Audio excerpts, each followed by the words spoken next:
Welcome back. Tonight's chapter brings us right to the edge, quiet dread in the air, and everything riding on what comes next. The execution looms, and our little band of rebels must pull off something close to a miracle. But before that, there's a wedding to prepare, and the sheriff's not exactly the romantic type. It's tense, it's sharp, and every moment feels like something could snap. Let the story lead you there, one breath at a time. Chapter 12. The crowds came to Nottingham's main square to celebrate the sheriff's wedding and watch the woodsmen hang. None of them gave a damn about the wedding, and most had no wish to see good men die, but they came anyway. The sheriff required it. His men had been out since dawn, spreading the word that not to attend would be regarded as an insult and a crime, and anyone caught not attending and applauding in the right places would wish they had. So the people came from all over the county, from every town and village and hamlet, and deep down in their hearts, they prayed for a miracle. The crowds moved slowly through the main city gate, watched suspiciously by soldiers who methodically searched every man, woman, and child before letting them pass. A growing pile of knives and short swords grew beside the gate. A few tried to argue with the guards, but received only indifference or a casual blow to the head and an order to move on. The sheriff was taking no chances.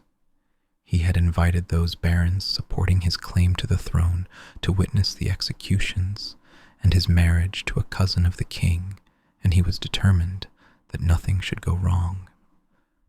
An open cart trundled up to the gate, pulled by a bored-looking horse. Friar Tuck reined the beast to a halt at the soldier's gesture and smiled amiably upon them, positively radiating goodwill and reverence. One of the soldiers moved forward to give the barrels in the back of the cart a good looking over, and then stared hard at the man sitting next to the friar. The silent figure looked to be large and blocky under his cloak, but his face and hands were covered in bandages. The soldier decided very firmly that he wasn't going to search that one. Whatever the man had under his cloak, the soldier had no intention of catching it. He moved back a step, just in case, and turned his attention to Tuck. "What have you got here, friar?" "The Lord's finest brew," said Tuck expansively, "for the good Nottingham's fighting men. A special brew this. It has a mighty kick." The soldier smiled for the first time and waved them on. Tuck persuaded the horse into movement again, and the cart lurched and creaked into the main square before the castle. Back at the gate, Fanny smiled winningly at the soldiers. She was wearing her best dress and carrying a large woven basket. The soldiers ignored the smile and gestured for her to open the basket. Fanny shrugged easily and did so. "It's only rope, dearie, in case the sheriff hasn't got enough to go round." She cackled unpleasantly, and the soldiers waved her on, shaking their heads at each other. "You get all sorts at a hanging." They turned back to the gate, and then fell back in a hurry as a gang of Celts swaggered past, comparing severed ears and pieces of jewelry they'd acquired at Robin's camp. They strode on into the square, laughing harshly and knocking aside anyone who didn't get out of their way fast enough. No one was foolish enough to object, least of all the soldiers. They weren't being paid enough to mess with Celts. They looked determinedly the other way and concentrated on the peasants still passing through the gate, so they never saw one of the Celts drop back from the group and disappear into the nearest concealing shadows.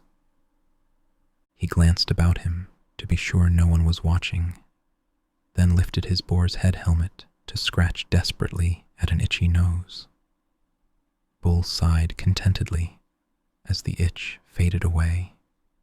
He didn't know how the Celts could stand wearing those bloody helmets. They were hot and sweaty, and you couldn't see worth a damn anyway. He took the opportunity to carefully examine the gate and portcullis that led from the square into the castle, grinned briefly, and then quickly pulled his helm back into place as a soldier glanced in his direction. Bull swaggered on across the square, glaring about him as a good Celt should, and people hurried to get out of his way.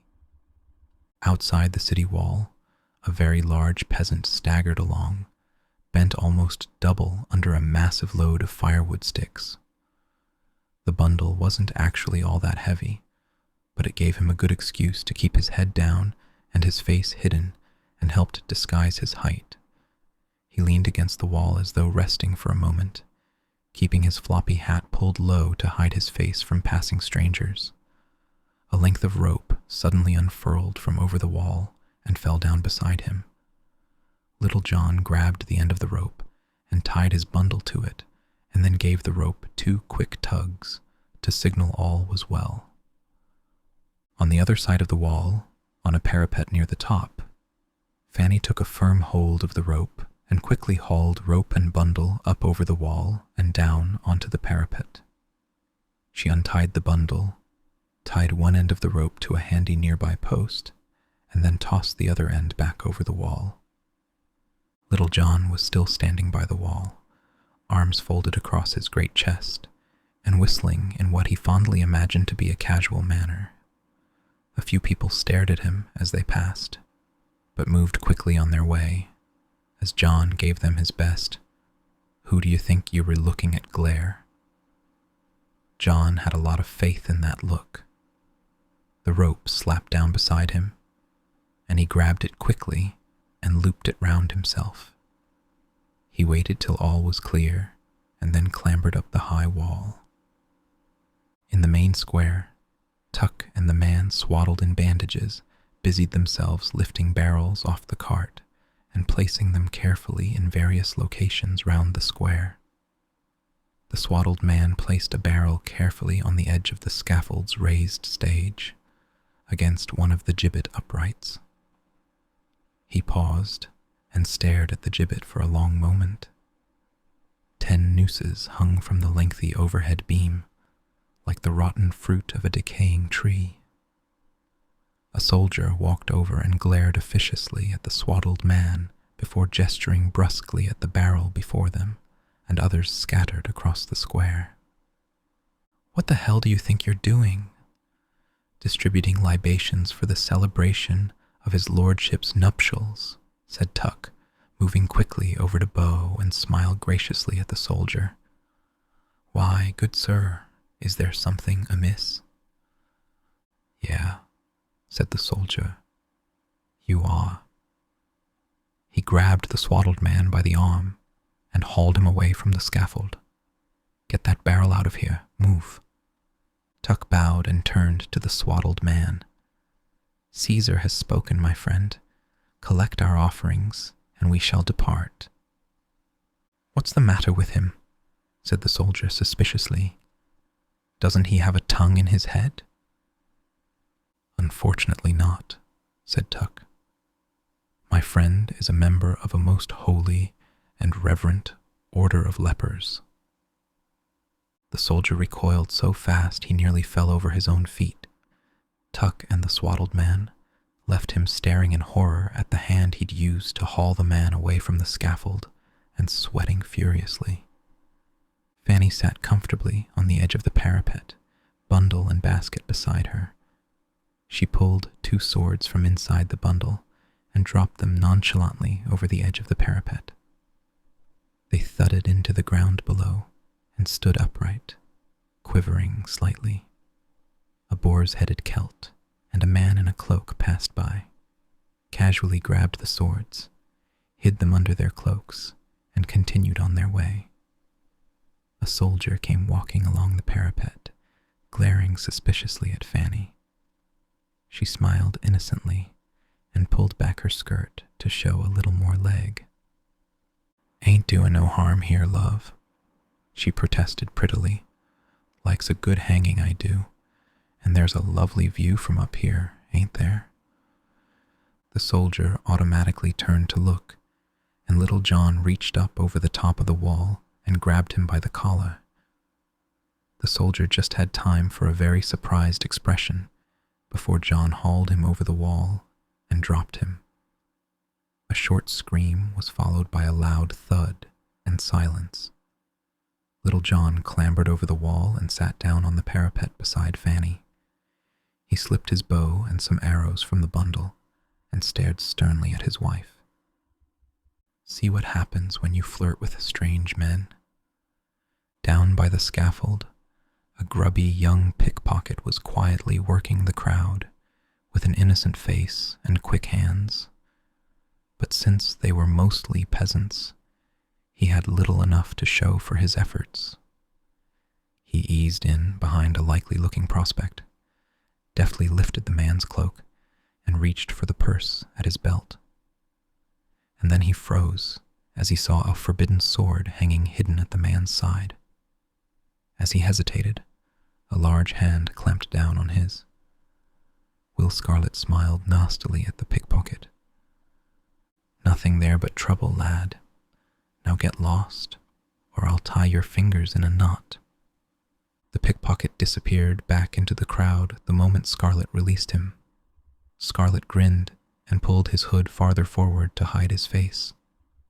A commotion began in the crowd around him as people pointed up at a castle balcony overlooking the square. Scarlet looked up and scowled as he saw the sheriff present his bride-to-be to the crowd. Marian had never looked lovelier, dressed in opulent finery for her wedding, but her face was set and strained. The sheriff was dressed just as grandly and smiled and laughed expansively with the barons who had come to publicly show their support for his marriage to a cousin of the king. The Celtic chief ordered stood at the back of the balcony, grim and silent as ever in his burnished black armor. The crowd cheered them all, after a little encouragement from the surrounding soldiers. Sometimes it seemed to Marian that it was all just a dream, a nightmare from which she might eventually awaken. But she never allowed herself to think that way for long. It would be only too easy just to let go and retreat into a safe, cozy madness where nothing could touch her. It would be easy. The woodsmen were dead or captured.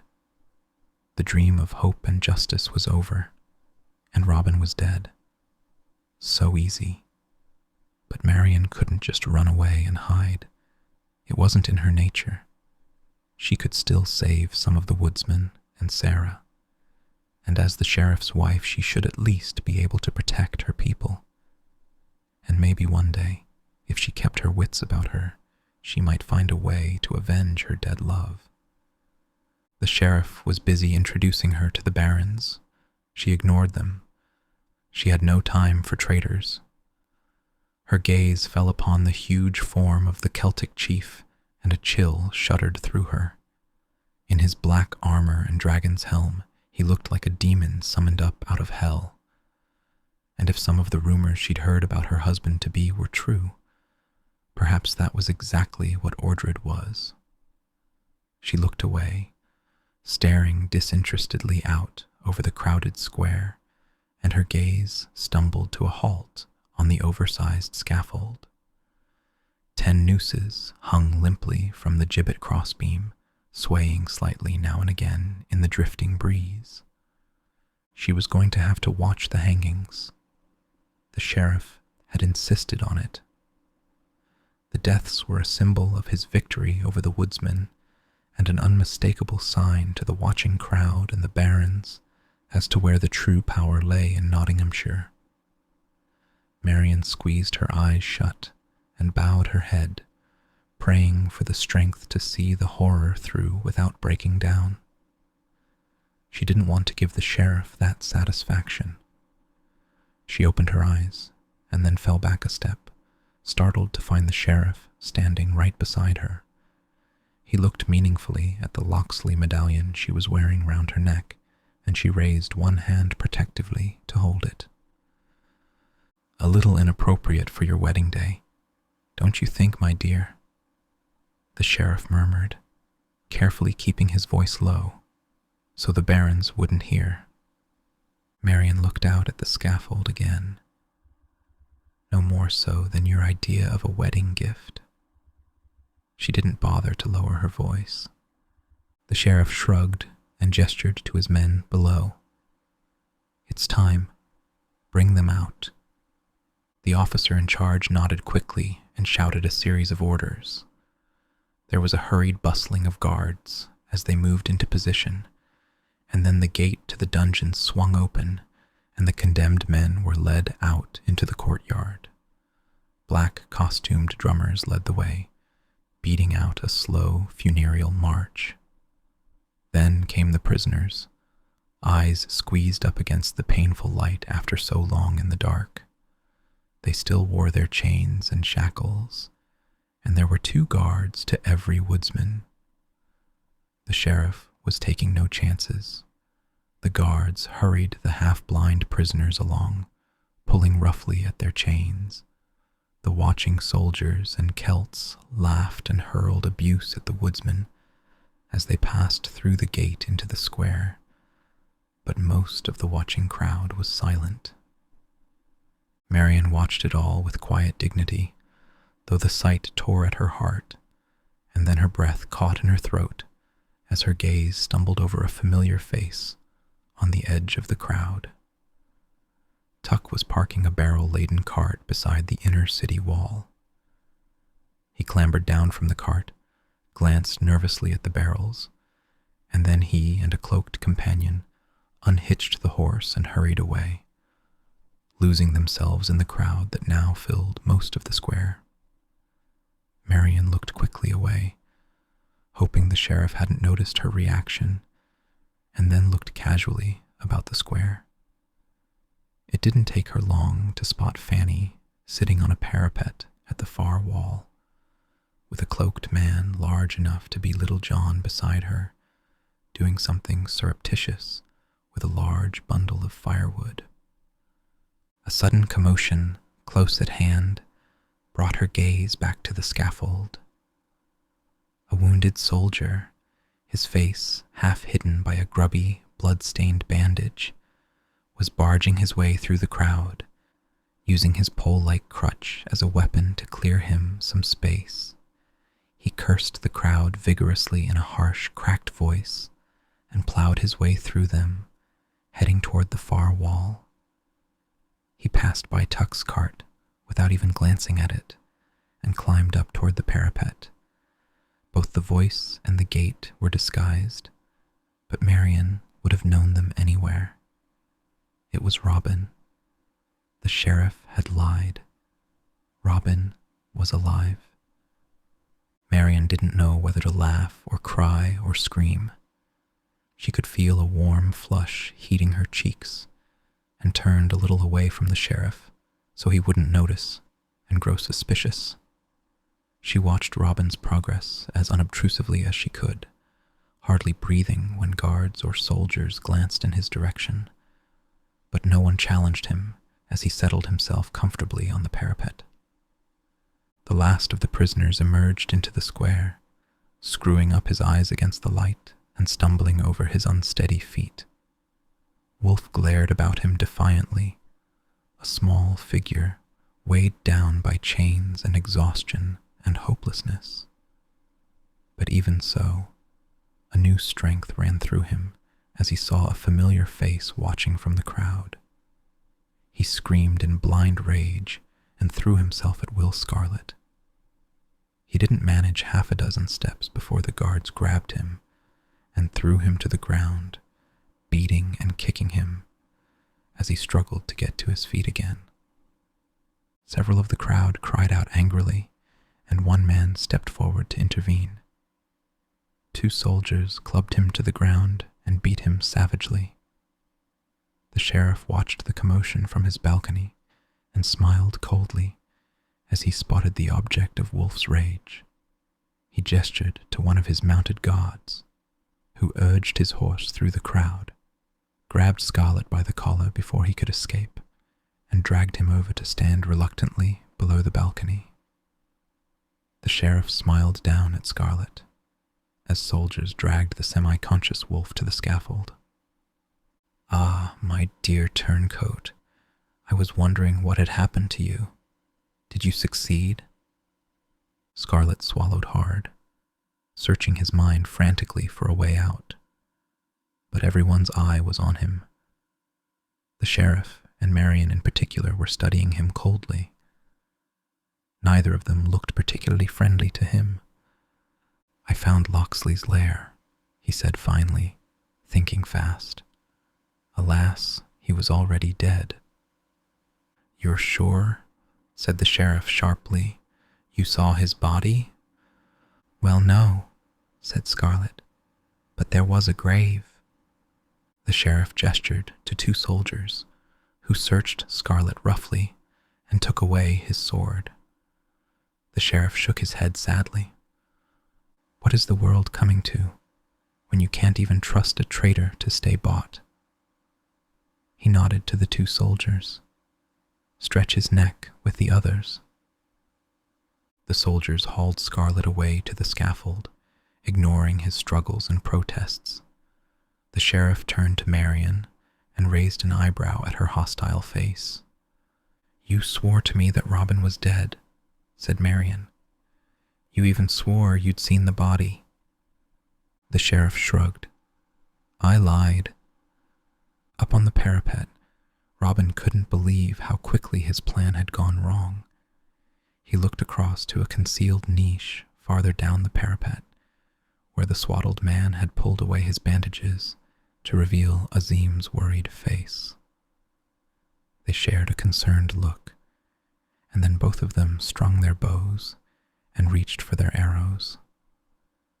At the scaffold, Scarlet was still kicking and struggling and cursing as he was dragged up onto the raised stage. The two soldiers held him firmly as the hooded executioner started to fling another noose over the center beam, only to pause as he realized there wasn't enough room. The 10 woodsmen stood beneath the gibbet, shoulder to shoulder, with no room for an 11th man. The executioner looked to the sheriff for instructions, and Scarlet looked back at him reproachfully. "Well, my lord sheriff, seeing as things are rather crowded here, it appears I'll have to respectfully decline your kind invitation." The executioner glared at him, looked quickly about the scaffold, and then smiled unpleasantly as he spotted the barrel Tuck had earlier placed on the stage, by the gibbet's upright. He hauled Scarlet over to the barrel, forced him down on his knees, and tied him securely in place so that his head was positioned over the top of the barrel. He leaned a giant axe beside it and patted Scarlet reassuringly on the head. "Always room for one more, lad, but latecomers and smart arses go last." Up on the parapet, Azim studied the scene in disbelief. He'd already set light to a tar-tipped arrow, ready to fire at the barrel Scarlet was now draped over. The arrow would have set off the gunpowder in the barrel, wrecking the gibbet upright, and the rescue could have begun under cover of the smoke and confusion. Now he hadn't a clue what to do for the rest. There was no way they could get past so many soldiers without some kind of diversion. He looked across at Robin, who was scowling thoughtfully. Robin watched helplessly as the executioner moved unhurriedly along the line of condemned men, making them step up onto stools, and then slipping the nooses around their necks. Wolf was the first in line, the first to die. The executioner had a special high stool for him. Wolf was trembling slightly, but he kept his head erect and his mouth firm. Up on the parapet, Little John and Fanny looked on in horror, helpless to intervene. They looked across at Robin, who who was still thinking desperately. There was a sudden commotion in the crowd as Tuck pushed his way through, heading for the scaffold. He crossed everyone and everything, calling loudly for everyone to make way for the Lord's work, and hoped he'd have thought of something useful to do by the time he reached the prisoners. He'd almost made it when a drum roll began, and a sudden hush fell across the square. The executioner stepped forward and kicked the stool out from under Wolf's feet. Fanny screamed from the parapet, and Little John rose to his feet, bow in hand. Wolf dangled helplessly from the gibbet, twisting and kicking as the noose slowly strangled him. John threw aside his bow, drew his sword, and ran down from the parapet, screaming with rage. Soldiers moved to block his way, and he crashed into them without slowing. His sword cut through them easily, backed by his strength and weight, but there were just too many of them, and his charge soon slowed to a halt, until it was all he could do to defend himself. Robin stood, raised his bow, and took careful aim at the swinging rope of Wolf's noose. It was an impossible distance, and a small moving target, and from out of the corner of his eye, he could see soldiers racing along the parapet toward him, swords in hand. Robin breathed deeply, calmly, refusing to allow himself to be hurried. He fired his arrow and immediately leapt from the parapet to avoid a wild swing from a soldier's blade. He never took his eyes off Wolf's rope as he fell to the ground, and he cursed disappointedly as the arrow struck the rope but only partially severed it. The rope started unraveling but still held. Wolf's eyes bulged, his tongue protruding from his mouth as he fought for air. Robin landed hard, but still held onto his bow and one remaining arrow. He scrambled to his feet, waited a second for his head to clear, and then knocked the arrow to his bow. Last chance. Soldiers were running at him from every side. He breathed deeply, calmly. Can you make the shot when it matters? The world contracted to nothing but the half-unraveled strand of rope above Wolf's head. He aimed and fired in a single smooth movement, and the rope parted as the arrow hit it squarely. Wolf fell to the stage, gasping for breath as the noose loosened. The crowd turned as one to see who could have made such a shot, and gasped as they recognized Robin Hood. Up on the balcony, the sheriff gaped silently, and then the silence was broken as Marion whooped and cheered and called Robin's name. Azim let fly with his fire-tipped arrow at Tuck's cart. Wagon and wall disappeared in a massive explosion. The ground shuddered as part of the wall collapsed, and thick black smoke billowed up into the sky. The soldiers heading for Robin stopped and stared wildly about them. The crowd panicked and ran in all directions. Little John fought on, hacking a bloody path through the soldiers and heading determinedly for the scaffold. The sheriff leaned out over the balcony, his face purple with rage and frustration, and yelled to his soldiers, "Get more troops in here. Executioner, hang them all. Now!" The executioner moved quickly down the line of condemned men, kicking the stools out from under their feet. Choked cries issued from crushed throats as the woodsmen hung kicking at the ends of their ropes. Wolf rose shakily to his feet, and his eyes widened at the horror before him. He grabbed the legs of the man nearest him and tried to lift him so the noose would loosen. The man was heavy, and Wolf's strength had been all but beaten out of him, but he fought on grimly, straining to hold the man up. Bull whipped out his sword and cut through the rope holding up the portcullis on the castle gate. The massive iron weight slammed down like a hammer on a company of soldiers rushing from the courtyard into the square, crushing them to the ground. Tuck swung his cudgel about him in wide arcs, opening up a path through crowd and soldiers alike in his desperation to reach the men slowly strangling on the scaffold. He scrambled up onto the stage, grabbed one man by the legs, and lifted him up. But before he could reach up to remove the noose, soldiers bore down on him from all sides. He lashed out savagely with his club to keep them at bay, still supporting the woodsman's weight as best he could. Will Scarlet struggled frantically against the rope holding him to the barrel of gunpowder, but the executioner had done his job well.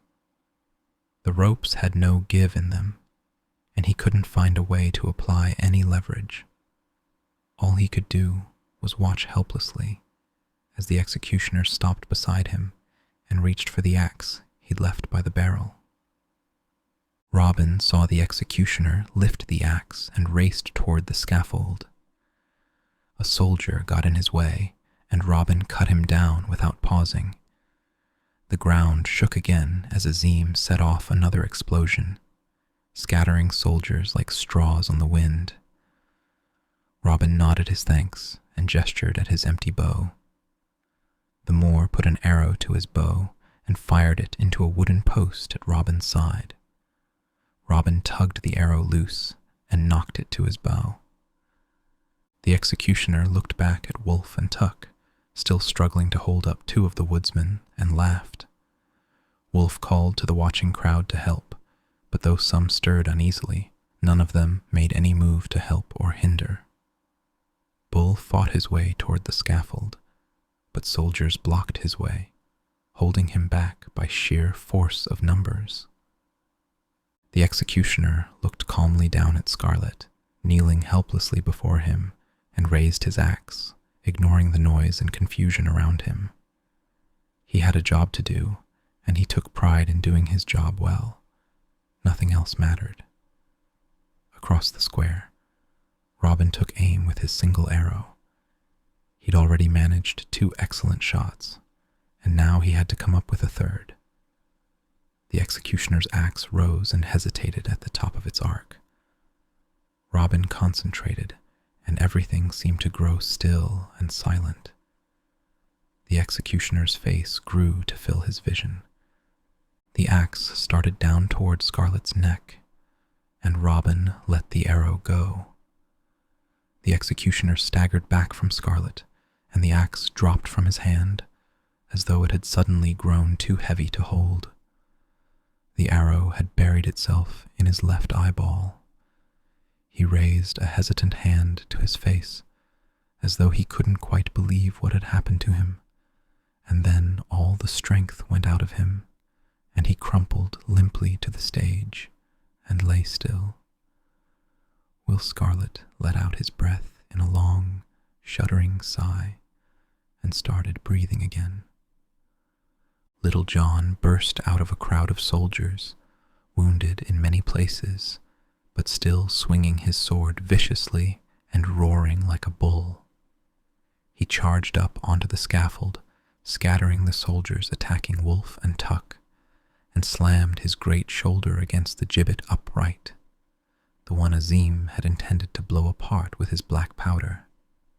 The thick wooden upright splintered and fell apart under John's weight, and the whole gibbet collapsed, spilling the 9 choking woodsmen onto the stage.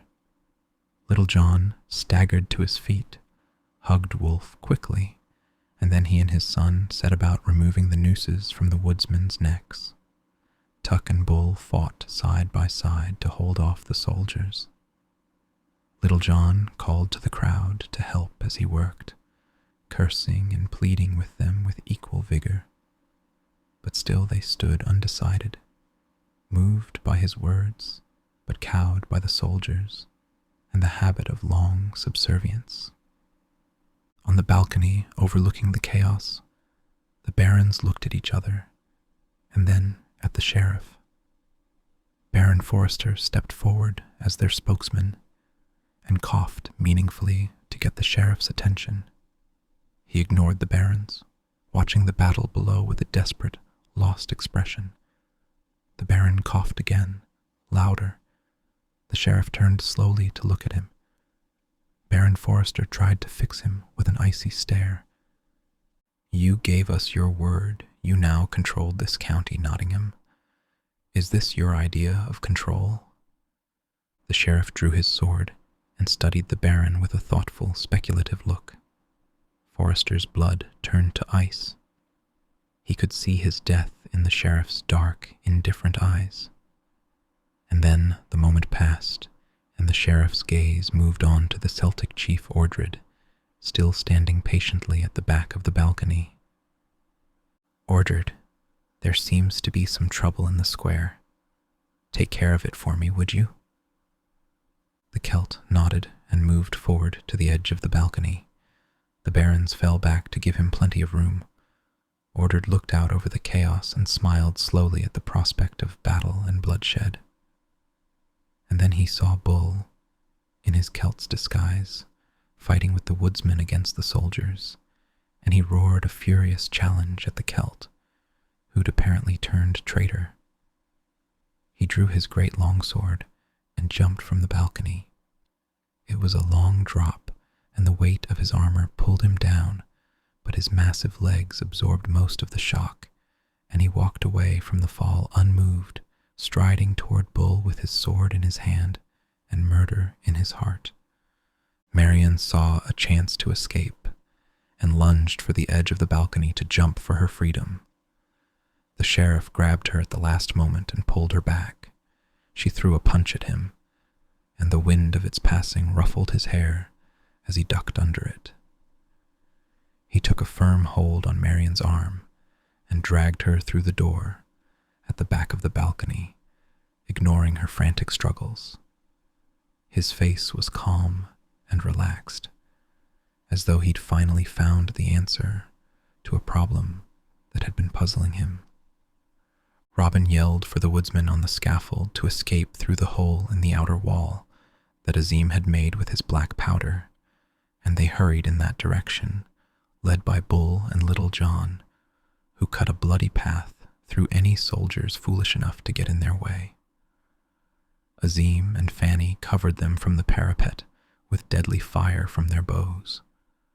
Robin cut down a soldier with one merciless sweep of his sword, and risked a quick glance at the balcony to make sure Marian was safe. He was just in time to see the sheriff drag her back into the castle.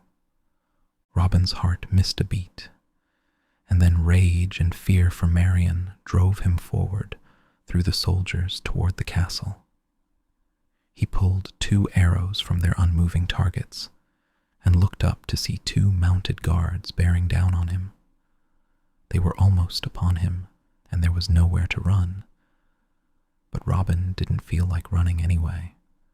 He fitted the 2 arrows to his bowstring, aimed, and fired. The 2 soldiers were thrown back out of their saddles as though an invisible hand had swept them away. Robin hurried on. Marian needed him. Nothing else mattered. Up on his parapet, Azim looked incredulously at Robin running alone toward the castle, while everyone else was running the other way, and rose quickly to his feet. He threw back his cloak to reveal his dark skin and foreign face, and called out to the woodsmen. They looked up and stumbled to a halt at the sight of him. He started to speak, and a sudden hush fell across the square, as soldiers, woodsmen, and the watching crowd all quieted. His great voice boomed out across the square, and none of them could look away. Englishmen, I am not one of you, but I fight for you.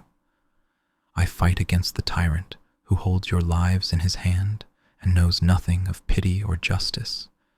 If one such as I dares rise up against your lord and master, will you not dare as much? Join us now. Join Robin Hood, and your names will live forever. The crowd looked at Robin, taking on what looked like the whole of the sheriff's forces single-handedly, and a mounting roar swept through them as they turned on the soldiers and guards and Celts and pulled them down by sheer weight of numbers. The scent of revolution was in the air, rich and heady, and the crowd and the woodsmen surged toward the castle. Most headed for the courtyard gate after Robin, but a large number clambered up the wall and onto the balcony to get at the barons. They turned to flee, only to find that the sheriff had locked the door behind him when he left with Marian. The barons tried to draw their swords, and then fell screaming beneath a remorseless hail of swords and cudgels and fists. The Celt chief cut and hacked his way through the crowd, not caring whom he killed if they stood between him and Bull. He finally caught up with him not far from the wrecked scaffold and lashed out viciously with his sword. The woodsman ducked at the last moment, and the heavy sword crashed into the upright behind him and broke in two. Ordred snarled and threw the useless hilt aside. He looked quickly about him for another weapon, and his gaze fell on the barrel that Scarlet had been tied to. He grabbed it and raised it easily above his head. Bull flinched back, anticipating only too easily what such a weight would do to him. Ordred laughed, and Will Scarlet let fly with a fire arrow. It hit the barrel squarely, and the black powder exploded, tearing the huge Celt apart. The dragon helm rolled across the ground towards Scarlet, and he grinned nastily at it. Never did like that hat. Robin dodged arrows fired at him from behind the lowered portcullis that blocked the only entrance to the courtyard, and howled with rage and frustration as he caught a glimpse of the sheriff dragging Marian deeper into the castle. The crowd arrived and surged around him, trying to lift the portcullis by sheer strength. The sheriff paused briefly to look back at the mob baying for his blood, and turned calmly to the nearest guard, ignoring Marian's struggles. "Seal that entrance and guard it with your lives, and bring the bishop to my private chapel, immediately." The guard nodded quickly and turned away, shouting orders to his men. The sheriff smiled at Marian and hauled her off into the castle. Robin watched impatiently as the crowd struggled with the portcullis. He looked around him for a better way. His gaze fell upon a giant catapult close by, obviously a brother to the ones used against his camp. It had been cocked, but not loaded, and was currently aimed over the wall that separated the courtyard from the square. Robin smiled tightly. Not a way he would have chosen, but since there was no choice. He ran over to the catapult and climbed into the bucket that would normally have held the projectiles. Azim suddenly appeared on the other side of the catapult and climbed in beside him. They looked at the wall looming up before them, and then at each other. "Is she worth it?" asked Azim. Robin grinned. "Worth dying for." Azim grinned back at him and nodded sharply. Robin hit the trigger with his sword. The catapult shuddered as the pent-up energy was suddenly released and launched the two men in a long, smooth arc over the wall and into the courtyard beyond. Robin lost his breath as his stomach dropped away. But for a moment, at the height of the arc, he knew what it felt like to fly. He just had time to grasp the idea, and then the courtyard was rising up toward him at a dizzying speed. He braced himself, and then he and Azim crashed into a wooden lean-to next to the castle wall. It collapsed under their weight, but broke enough of their fall to enable them to walk away from it more or less intact. Robin headed for the main door with Azim at his side, their faces set and grim. Two soldiers made the mistake of trying to stop them. Robin and Azim cut them down and hurried on without even slowing their pace. Marian needed them. Nothing else mattered. From her high window in the sheriff's private chapel, Mordiana watched the sheriff's men battling the peasants. They looked like ants, battling mindlessly for things that didn't really matter. But then, men had always seemed that way to her, though she'd never made the mistake of underestimating the harm those ants could do if they got angry and determined enough. And these ants were very angry. She heard hurried footsteps approaching the chapel and turned away from the window. Her son was coming with his reluctant bride. He was right to hurry. Mortiana understood what the raving mob at his gates meant, even if he didn't.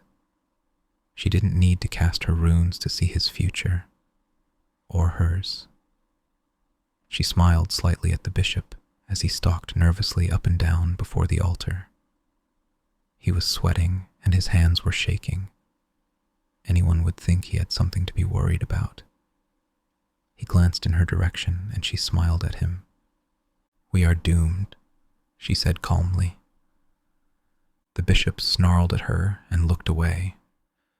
For once his fear for himself greater than his fear of her.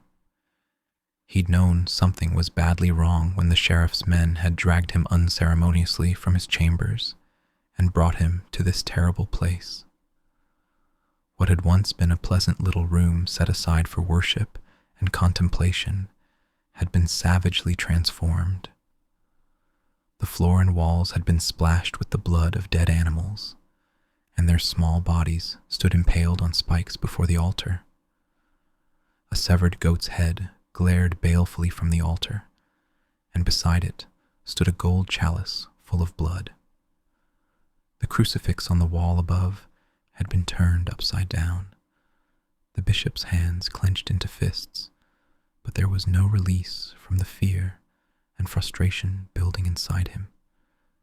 He was trapped in this awful place, face to face with all the things he'd turned a blind eye to for so long. The door burst open, and the sheriff strode in, still holding Marion firmly by the arm. The bishop whirled to face him, wringing his hands together desperately. "'Tis rebellion, my lord. We must escape now, while there is still time." The sheriff shook his head briefly. "Marry us." "What?" The bishop looked at him blankly. "Marry you. Marion and I, now." Marion twisted round against the sheriff's grip and spat in his face, struggling fiercely. "I'll never marry you. Never." Mortiana stepped forward and calmly slapped Marion across the face. There was unexpected strength in the blow, and Marion sagged back against the sheriff, her head swimming. The sheriff wiped Marion's spittle from his face and looked disapprovingly at the albino crone. "This woman is to be my wife, Mother. You're going to have to learn to get along." Mortiana sniffed and placed the flat of her hand against Marion's belly. "All may not be lost. She is ripe. You must take her now.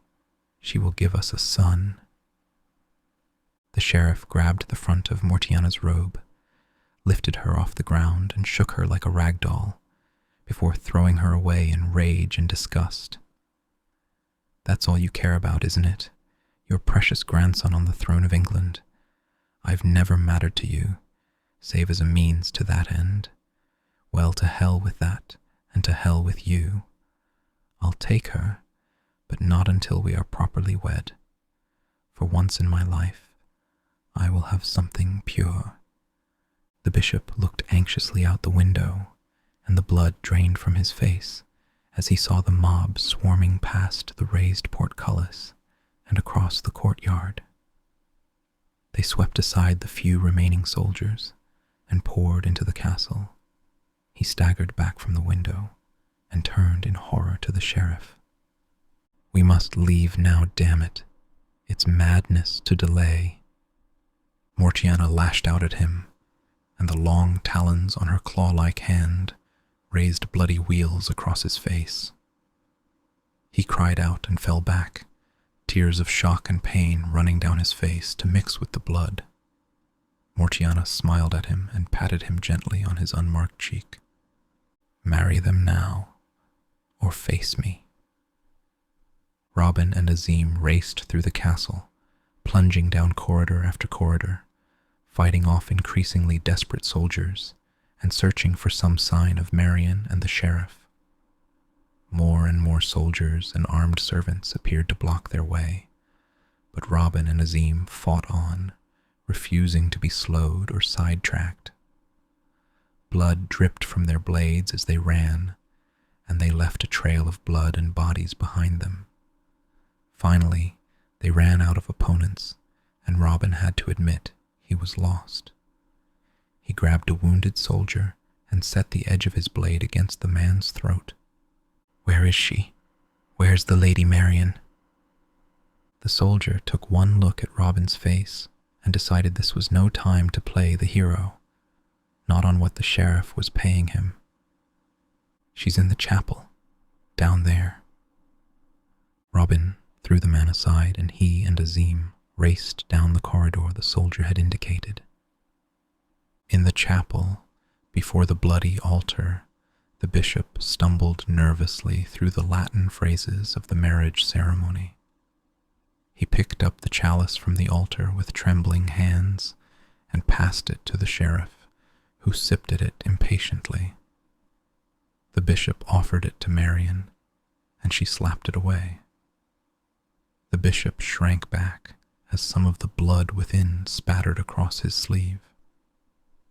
Something heavy crashed against the chapel door, shaking it in its frame. Mortiana glanced at it thoughtfully. She'd already locked and bolted the door and pushed the heavy crossbar into place.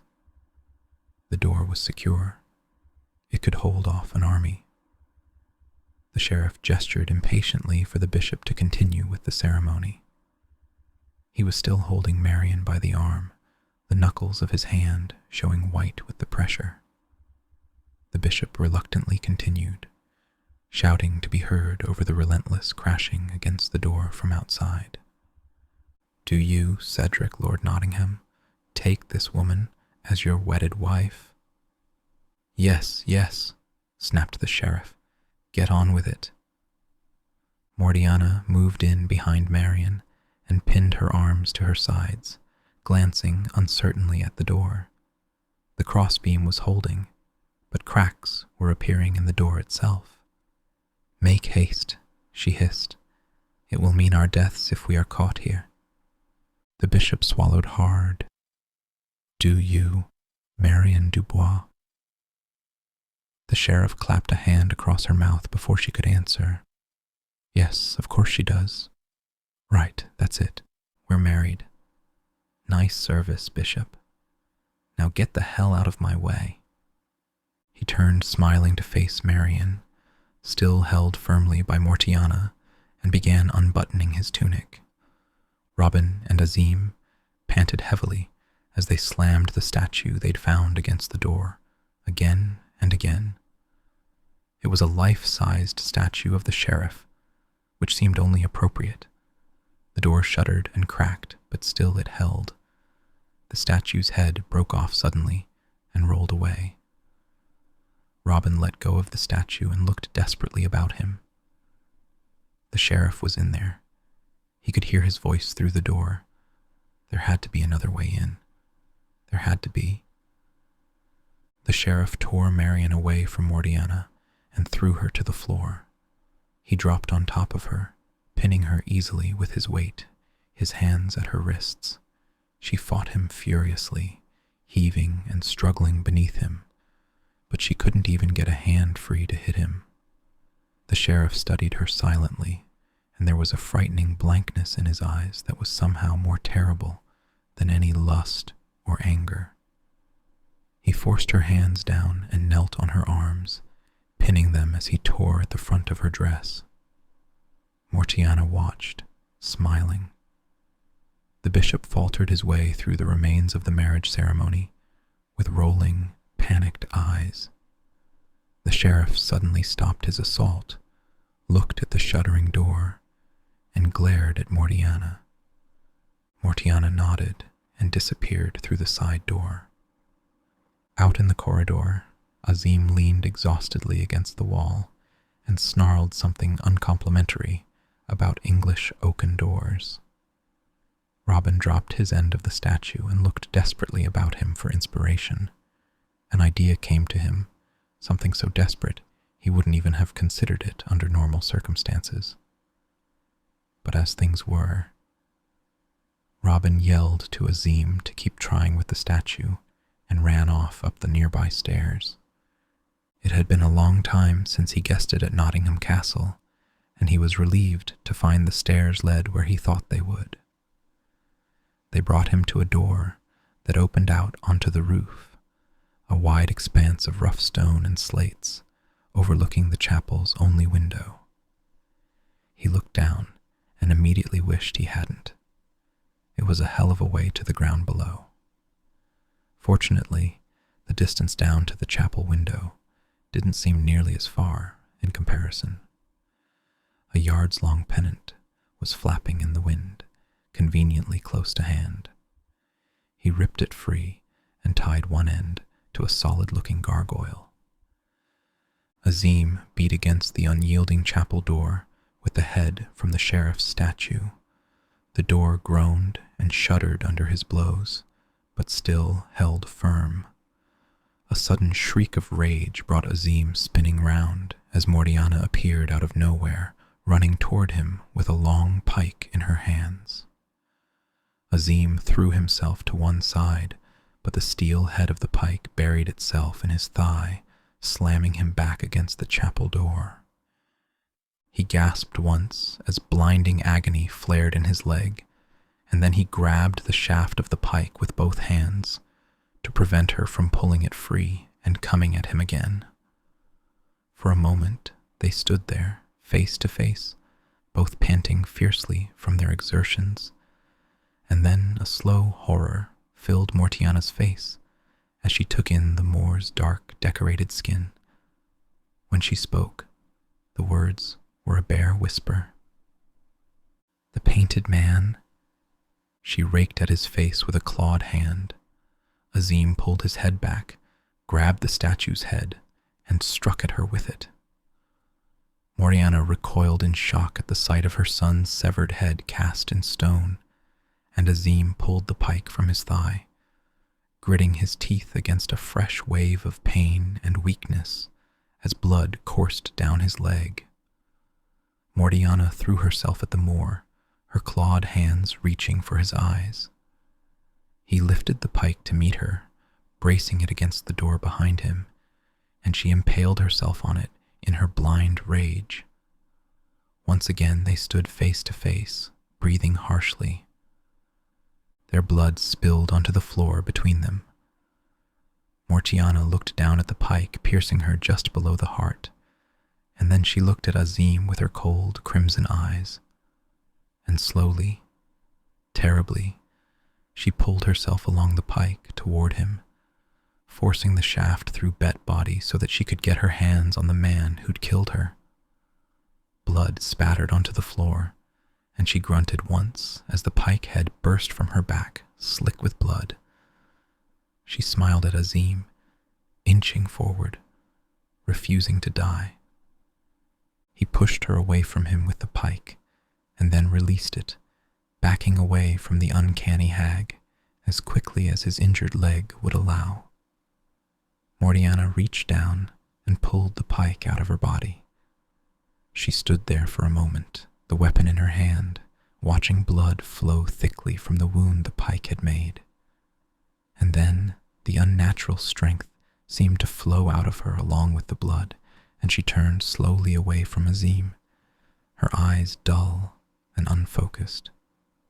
She staggered off down the corridor, leaving a trail of blood behind her. Azim shook his head slowly and tied a length of cloth tightly round his thigh. Questions could wait. He picked up the stone head and resumed pounding on the chapel door.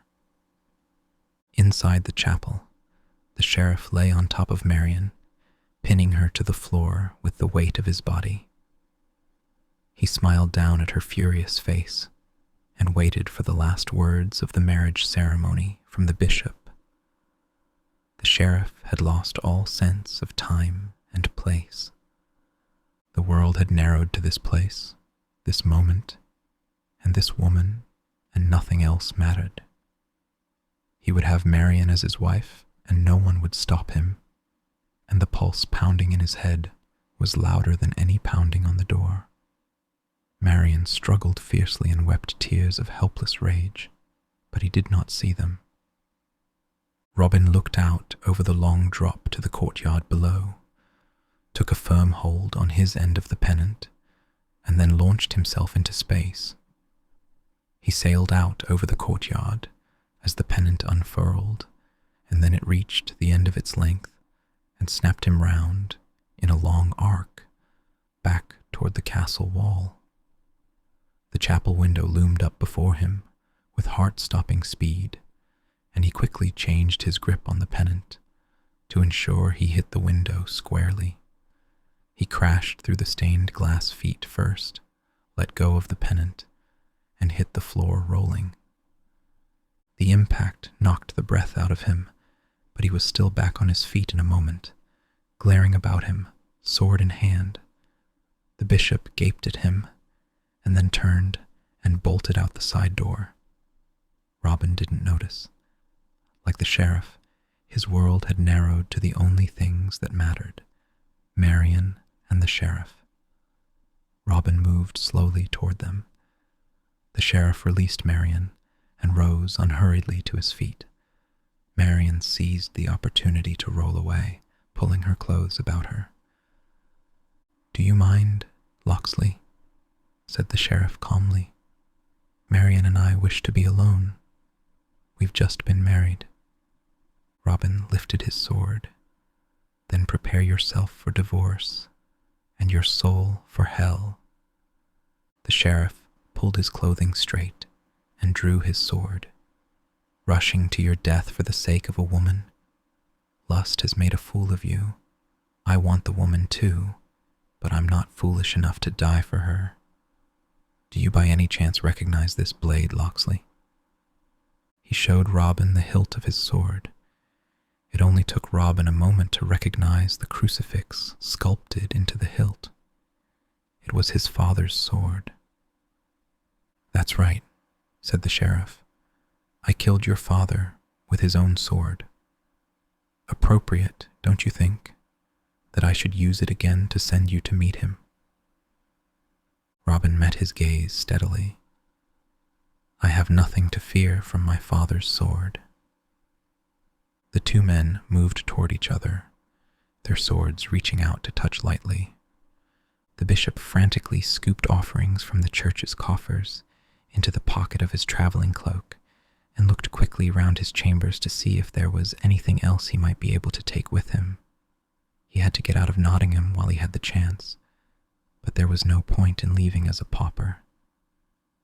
The door behind him swung open with a crash, and the bishop whirled guiltily to see Friar Tuck standing in the doorway, his face set and grim and unforgiving. The bishop looked at the cudgel in Tuck's hand and smiled at him uncertainly. Tuck did not smile. "So," he said flatly, "it is true. You sold your soul to Satan for rather more than 30 pieces of silver." The bishop drew himself up and glared at Tuck defiantly. "The Lord said, 'Render unto Caesar what is Caesar's.' That's all I did. I swear it." Tuck advanced slowly on the bishop. "That is not all. You accused innocent men of devil worship and let them be executed, knowing that black arts were being practiced here in what should have been the center of faith and justice." The bishop smiled and shook his head, as at a pupil who had made a simple and understandable mistake. "This is all a terrible misunderstanding. Corn, brother friar, I am sure you would not strike a fellow man of the cloth." "Think again," said Tuck. The bishop shrugged and then lashed out with the knife he'd surreptitiously drawn from his sleeve. Tuck sidestepped the blow with a speed surprising in a man of his girth and swung his cudgel with all his weight behind it. The force of the blow caught the bishop off balance and launched him backward. He crashed through the window behind him and disappeared from sight. It was a long drop, and he screamed all the way down. Tuck looked out the window and made the sign of the cross over the body, lying still and broken on the ground below. He turned away, put down his cudgel, and helped himself to a generous glass of the late bishop's wine. "The Lord's will be done," he said solemnly, "with a little assistance." Robin and the sheriff dueled each other across the chapel and back, their swords corning together and flying apart too quickly for the watching eye to follow. Sparks flew on the air as the blades crashed together. But the only sounds in the chapel were the ring of steel on steel, the slap and slide of boots on the floor, and the harsh grunting and strained breathing of the two men as they strove to force themselves beyond their limits. This was their time, and they knew it. They would never fight again with such pure hate and fury, would never fight again with so much at stake. Marian huddled under the blasphemous altar, out of the way, and looked frantically around for something she could use as a weapon. The main door shook and shuddered under Azim's assault, but still it held, and she couldn't get past the two fighters to remove the crossbeam. Robin blinked sweat out of his eyes and backed cautiously away as the sheriff pressed home a new attack. Robin had always been better with a bow than a sword, and the sheriff's skill more than equaled his. He pushed the thought aside angrily. He was good enough. He had to be. He and the sheriff stamped and lunged, cut and thrust, back and forth across the chamber, neither able to gain the upper hand for long. Robin's breathing came fast and hurried, and his back and sword arm ached from constantly blocking the sheriff's blows. But still he fought on, long after any other man would have weakened. He couldn't give up. He wasn't just fighting for himself. He was fighting for Marian, the woodsman, and England itself. Robin blocked a vicious cut from the sheriff, but the force of the blow sent him staggering backward. The sheriff laughed at him breathlessly, his eyes hot and wild. "You're as weak as your god, Locksley." He swung his blade in a long, low arc, and Robin gathered his failing strength and leapt above it. He landed well and cut at the sheriff, while his opponent was still off balance. The sheriff ducked, but Robin's sword still cut away a thick swath of his hair. Robin grinned wolfishly. "If I have to, I'll take you a piece at a time, Nottingham." He gestured mockingly at his cheek, reminding the sheriff of where he'd marked him before. The sheriff snarled at him like an animal. "I will do the only taking today, dead man." He whirled round suddenly, grabbed Marian by the arm, and dragged her out from under the altar. He pulled her into a savage kiss, and then threw her away, laughing. Robin howled with rage and threw himself at the sheriff. The two swords crashed together, and Robin's blade shattered, broken in two by the superior weight and craftsmanship of the sword that had once been his father's. Robin backed quickly away and tripped over the end of a shattered pew. He fell sprawling, and the hilt of his broken sword flew from his hand. The sheriff loomed over him, the point of his sword reaching for Robin's throat.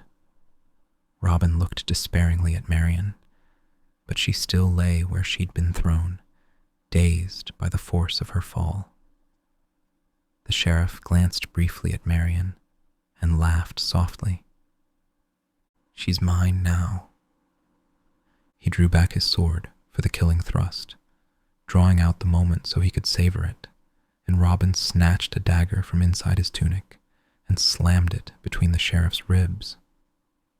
For a moment, the tableau held, neither man moving, and then the sheriff slowly lowered his sword and looked down at the knife hilt protruding from his ribs. He frowned slightly as he recognized the jeweled hilt of the dagger he'd given Marion as a present, and then nodded wearily, as though it were only to be expected. The weight of his sword pulled it out of his hand as his strength faded. The sheriff bared his teeth in a humorless grin, pulled the dagger from his ribs in one quick movement, and advanced slowly on Marion. Robin struggled to his feet and snatched up his father's sword. Marion got her feet under her and backed unsteadily away from the sheriff, her blood running cold. The sheriff sneered at her, dropped the dagger, and moved past her to collapse into the alcove by the shattered window. He stared out at the scene below as his life's blood ran out of him. The woodsman and the mob had routed his men and were pouring into the castle. He looked back at Robin and Marion standing together, and then down at the growing bloodstain over his ribs. "I wonder," he said hoarsely, "who was Dad?" His face twisted as the pain racked him, and he glared at Robin. The sheriff swayed and fell, dead. The chapel door finally flew open, and Azim, Bull, and Little John burst in, ready for battle. They stopped as they saw the sheriff's unmoving body and lowered their weapons. Robin, relieved and exhausted, dropped his blade and moved toward Marion. But from a tapestry behind him, a dark form appeared. It was Mortiana. She raised her knife and hissed with evil menace, poised to strike Robin. But Azim was quicker. He picked up a nearby sword and let it fly. His aim was good. With the sword in her chest, Mortiana fell. She writhed on the ground, clawing for the body of the sheriff, trying to control him, even in death. Shuddering horribly, Mortiana gave one last death rattle and lay still. Azim turned to Robin. "I have fulfilled my vow, Christian." Robin nodded with a tired grin. He took Marion into his arms, and for a long moment they stood together, losing themselves in each other. Marion raised a trembling hand to Robin's face, as though half afraid he might disappear like a dream. "You came for me. You are alive." Robin held her eyes with his. "I would die before I let another man have you." They kissed, as if they were never going to stop. After a while, Azim and Little John looked at each other and left the chapel, dragging the fascinated bull with them. It was a simple wedding, held in the heart of Sherwood, with Tuck as the priest and the woodsman as congregation. Sunlight poured in golden shafts through a cathedral arch of forest green. Tuck's voice echoed richly on the quiet afternoon as he bound Robin and Marion to each other, and he smiled slightly as he came to the question that had to be asked, no matter how ridiculous it was. If any man know any reason why these two should not be joined together. "Hold." The sudden voice was loud and authoritative. "I know a reason." The stunned congregation whirled round to find themselves facing a huge mounted man in full armor. A ring of mounted soldiers surrounded him. There was a sudden rasp of steel on leather as the woodsmen drew their swords. Some knocked arrows to their bows and picked targets with cold calculation. Tuck reached out and seized his club. Little John and Will Scarlet moved forward to protect Robin, but he waved them back. There was something about the mounted man. Robin watched narrowly as the huge figure dismounted and strode forward alone to stand before Robin and Marion. "Who interrupts my wedding?" said Robin. The armored man pulled off his helmet to reveal a familiar face. "Your king, Robin of Locksley." "Richard," said Marion. Robin and Marion and all the congregation dropped to one knee before him and bowed their heads to King Richard, the Lion-Hearted. But none of them put away their weapons. King Richard noted this and smiled slightly. You realize I cannot allow this wedding to go forward. He began, and then paused as Robin lifted his head and fixed the king with a cold, speculative gaze. The king smiled, without giving away the bride. His smile widened as he looked down at Marian. You look radiant, cousin. We are deeply honored, your majesty, said Robin. It is I who am honored, Lord Locksley, said the king. Thanks to you, I still have a throne. Proceed with the ceremony, good friar. Tuck put aside his club and quickly finished the ceremony before any other interruptions could take place. Robin and Marian kissed, and everyone cheered. Save that, said Tuck after a while. We're wasting good drinking time. They broke apart, laughing. Fanny and Wolf brought in a marvelous wedding cake, so huge it had to be carried in on its own trolley. Azim presented Robin with a knife to cut it.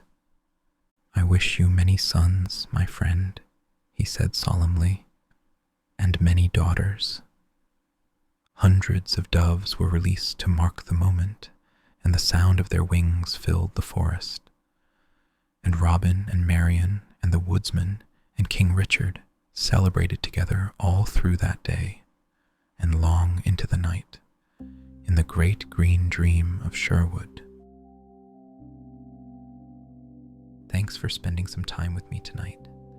I hope I helped you unwind and drift a little closer to sleep. If you're enjoying these readings, there's a whole library of full books and cozy chapters waiting for you over on my Patreon. If you are already a member, then I thank you. It includes exclusive content, bonus episodes, and early access to new releases. You can also become a YouTube member, if you haven't already, to listen ad-free and explore over 280 relaxing readings anytime you like. I'd love to have you there. Sweet dreams, and I'll see you in the next one.